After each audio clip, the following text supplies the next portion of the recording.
கடவுள நான் தான் காப்பாத்த போறேன் அப்படின்னு எவனாவது சொன்னா, அத நீங்க கண்டிப்பா நம்பாதீங்க. ஏன்னா, கடவுள யாராலயும் காப்பாத்த முடியாது.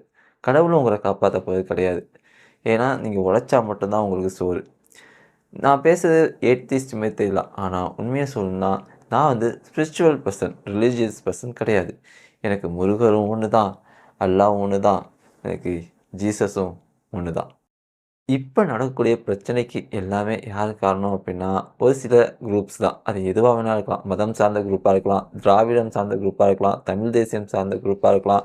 இல்ல அப்டின்னா, ஆ ஏதோ ஒரு கலவரத்த உண்டாக்கக்கூடிய குரூப்பா கூட இருக்கலாம். எந்த குரூப்பா இருந்தாலும் அவங்களுடைய நோக்கம் தன் கீழ ஒரு அடிமைகள் இருந்துட்டே இருக்கணும். அவங்க மூலியமா தங்களோட ஓட்டு வங்கிய வச்சு தாங்க ஆட்சி பண்ணிட்டே இருக்கணும். அவனுடைய குழந்தை, அவனுடைய குழந்தை, அவனோட குழந்தை தான் கடைசி வரைக்கும் அ அந்த மக்கள வந்து கட்டுப்படுத்தி வைக்கணும் அப்படின்னு சொல்லிட்டு தான் எல்லாமே பண்ணிட்டு இருக்காங்க. ஸோ அதுக்கெல்லாம் நீங்க அசையாம நீங்க சொல்ல வேண்டிய ஒரே விஷயம், இது காந்தி பொறந்த மண்ணு, நீயும் நானும் ஒண்ணு. அது டீக்கடையில நின்னு தின்னு பாரு மண்ணு. கரெக்ட்டா தான் சொல்லிட்டேன்னு நெனைக்கிறேன். இல்ல அப்படின்னா அழகிய தமிழ் மகன் டயலாக் இருக்கு. நீங்க போய் பார்க்கலாம். உடனே டிவிக்கேவா அப்படின்னு சொல்லிட்டு கேட்காதீங்க. உங்களுக்கு உண்மையிலேயே ஒருத்தர் அ உதவி பண்ணுவாரு, மாற்றத்த கொண்டுட்டு வருவாரு அப்படின்னு நெனச்சீங்கன்னா ஓட்டு போடுங்க. இல்லைன்னா அந்த நபருக்கு ஓட்டு போடாதீங்க. அது மட்டும் இல்லாம, அ நீங்க ஏதோ ஒரு இடத்துக்கு போறீங்க, உங்களுக்கு ஆக்சிடென்ட் ஆயிட்டுனா, எந்த கடவுளோ, எந்த மதமோ, எந்த ஜாதியோ உங்களுக்கு ஹெல்ப் பண்ணாது. நீங்க போடக்கூடிய ஹெல்த் இன்சூரன்ஸ் தான் உங்களுக்கு ஹெல்ப் பண்ணும்.